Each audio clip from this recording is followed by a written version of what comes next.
എന്നാ ഞങ്ങൾ ഇറങ്ങട്ടെ. മുറിയിൽ നിന്നും ഇറങ്ങി ലിഫ്റ്റിനരികിലേക്ക് നടക്കാനൊരുങ്ങും മുൻപ് ജോയലിന് കൈകൊടുത്ത ഒരു നേർത്ത പുഞ്ചിരിയോടെ റയാൻ പറഞ്ഞു.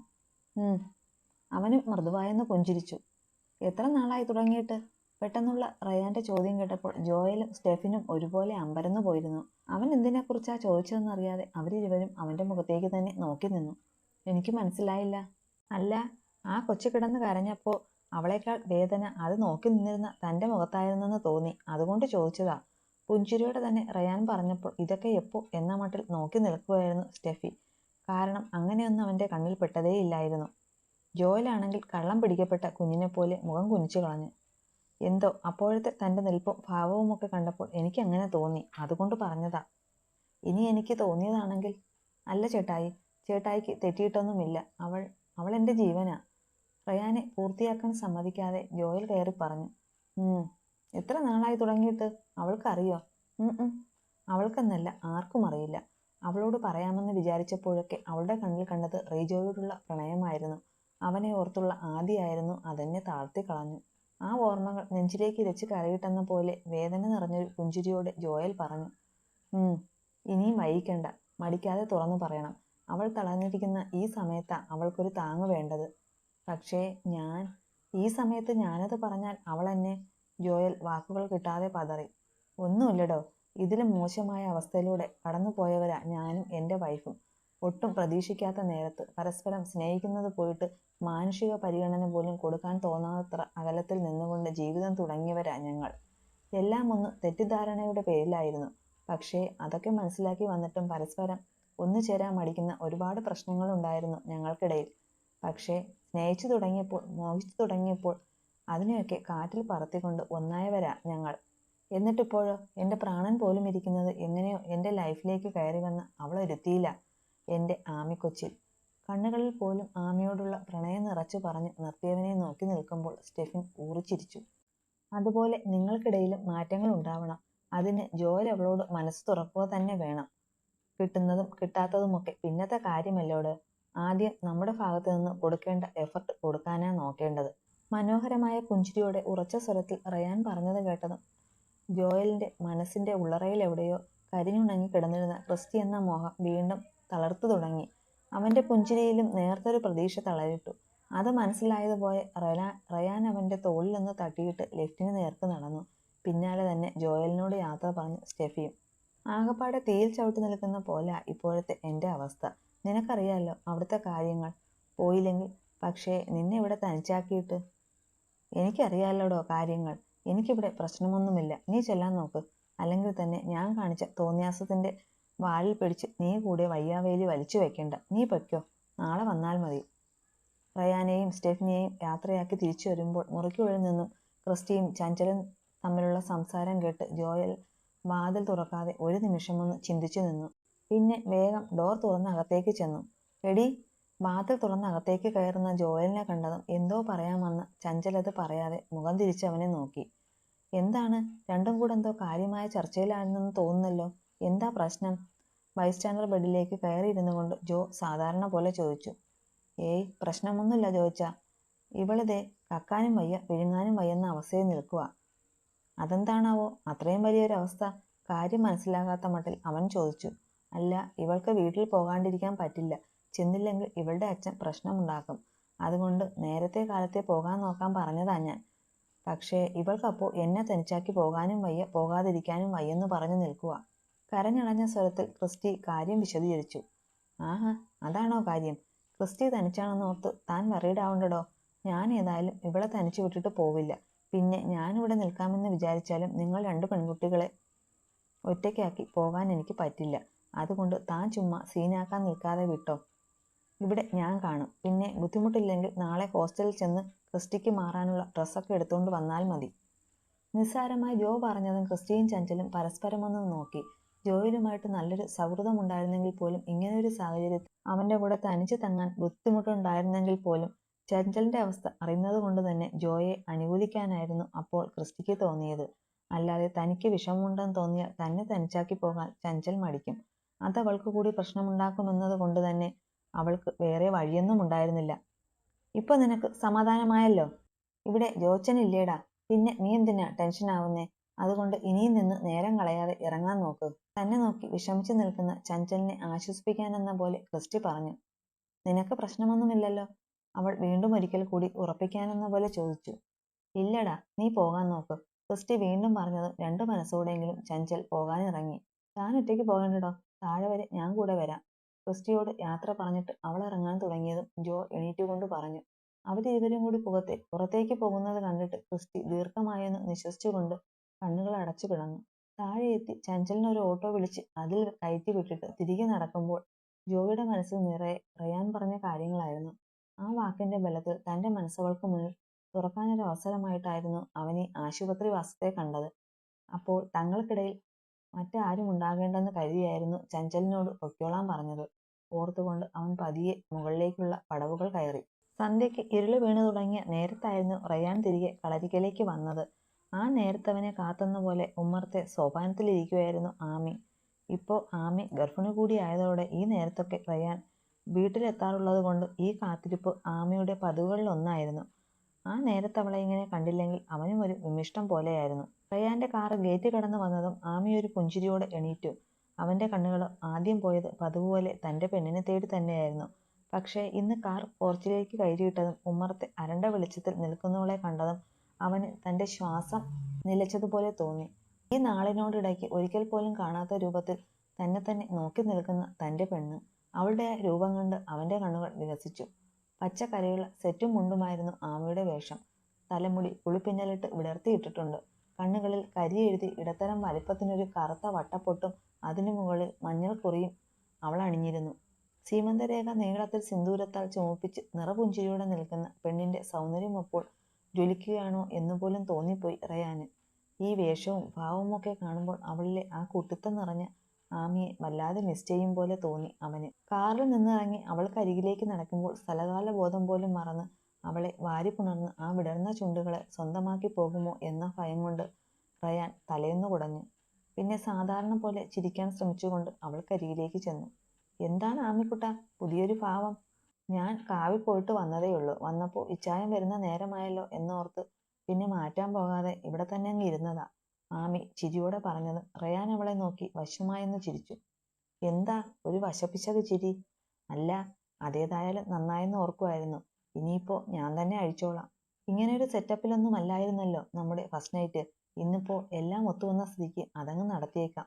അവളുടെ കാതോരെ മുഖമടുപ്പിച്ച് കുസൃതിച്ചിരിയോടത് പറയുമ്പോൾ അവളുടെ പെർഫ്യൂമിന്റെയും മുടിയിൽ ചൂടിയിരുന്ന തുളസി കതറിന്റെയും ഒക്കെ സമ്മിശ്രമായൊരു ഗന്ധം അവന്റെ നാസികയിലേക്ക് ഇരച്ചു കയറി.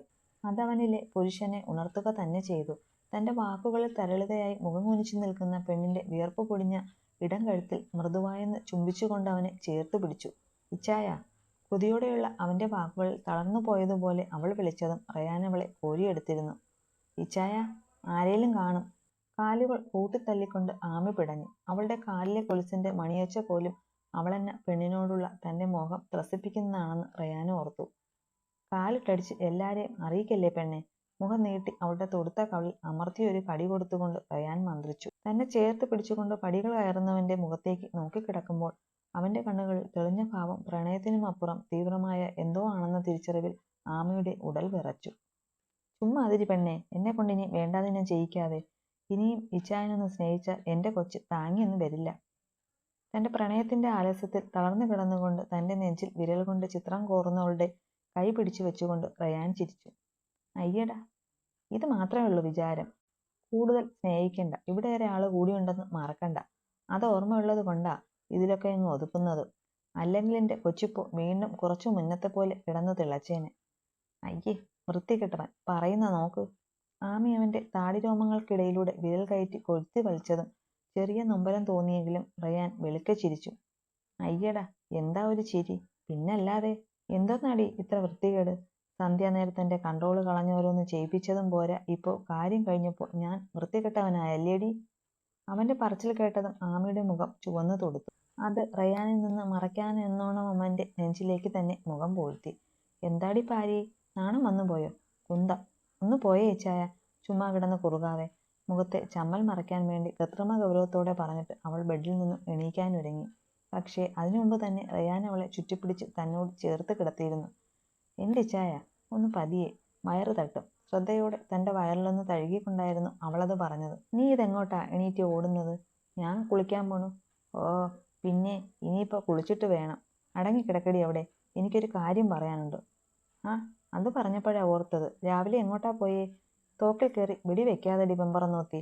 അത് തന്നെയാ പറയാൻ വന്നത്. അവൻ ഞോടിയിടത്ത് അമർത്തി ഒഴിഞ്ഞുകൊണ്ട് ആമി അവനെ കോർപ്പിച്ച് നോക്കിക്കൊണ്ടവന് കേൾക്കാനായി വീണ്ടും അതേ കിടപ്പ് കിടന്നു. ഞങ്ങൾ രാവിലെ ക്രിസ്ത്യൻ മിഷൻ ഹോസ്പിറ്റലിലേക്കാ പോയത്.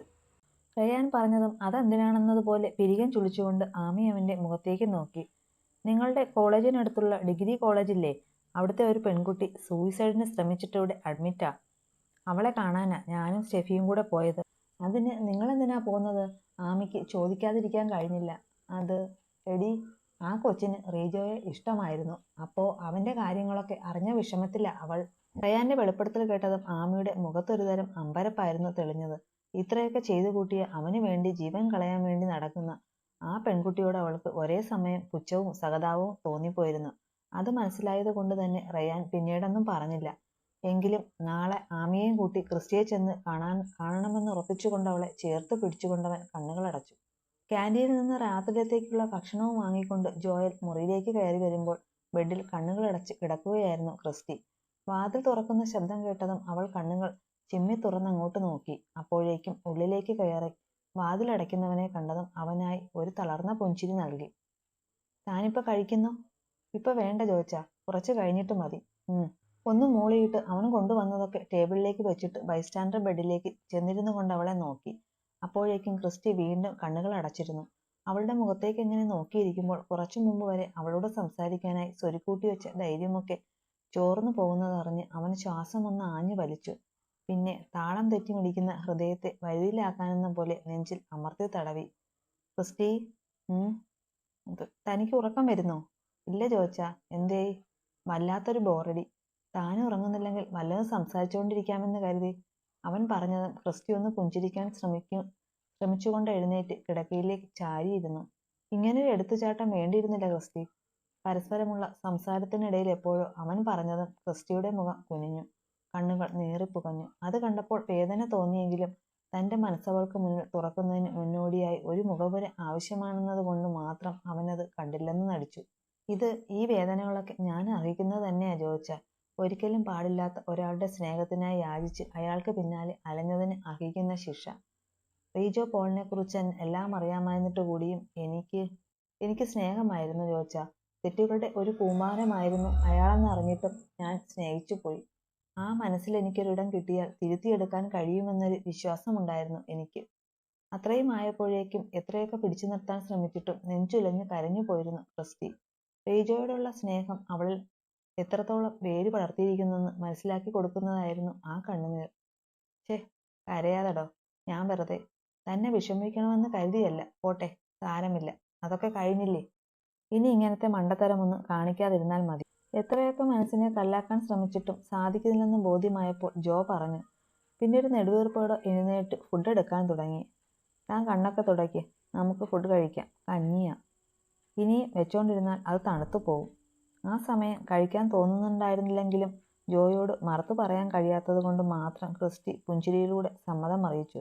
അവൻ പിന്നെയും എന്തൊക്കെയോ പറഞ്ഞുകൊണ്ട് പ്ലേറ്റിലേക്ക് ചൂട് കഞ്ഞിയും പയറു തോരനും അച്ചാറും പകർത്തിയെടുത്തു. താൻ കഴിച്ചോളില്ലേ? പ്ലേറ്റ് അവളുടെ മടിയിലേക്ക് വെച്ചു കൊടുക്കുമ്പോൾ അവൻ ചോദിച്ചു. ക്രിസ്റ്റി പുഞ്ചിരിയോടെ തലയനക്കി കാട്ടി. അവൾ ചൂടൂതി കഞ്ഞി കുടിക്കുന്നത് നോക്കിയൊരു നിമിഷം നിന്നിട്ട് ജോയും കുറച്ച് കഞ്ഞിയെടുത്ത് അവൾക്ക് അഭിമുഖമായി വന്നിരുന്ന് കുടിച്ചു തുടങ്ങി. ജോച്ചൻ ആരോടെങ്കിലും പ്രണയം തോന്നിയിട്ടുണ്ടോ?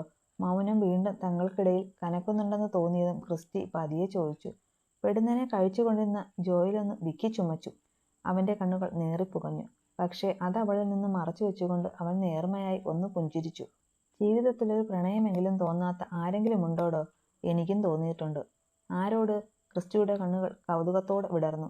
ആദ്യം അത് കാണാൻ ഒരു വിഷാദമായിരുന്നു തോന്നിയതെങ്കിലും അവളെ എല്ലാം അറിയിക്കാൻ ഇതിലും നല്ലൊരു അവസരമിനി ഉണ്ടായില്ലെങ്കിലോ എന്ന് തോന്നിയപ്പോൾ ജോ ശ്വാസമൊന്ന് ആഞ്ഞു വലിച്ച് മനസ്സിനെ പാകപ്പെടുത്തിയെടുത്തു. ഈ ലവ് അറ്റ് ഫസ്റ്റ് സൈറ്റ് എന്നൊക്കെ പറയുന്നതിൽ തനിക്ക് വിശ്വാസമുണ്ടോ എന്ന് ചോദിച്ചാൽ അല്ല. റീജോയെ കണ്ടതു മുതൽ എൻ്റെ ജീവനായിരുന്നു.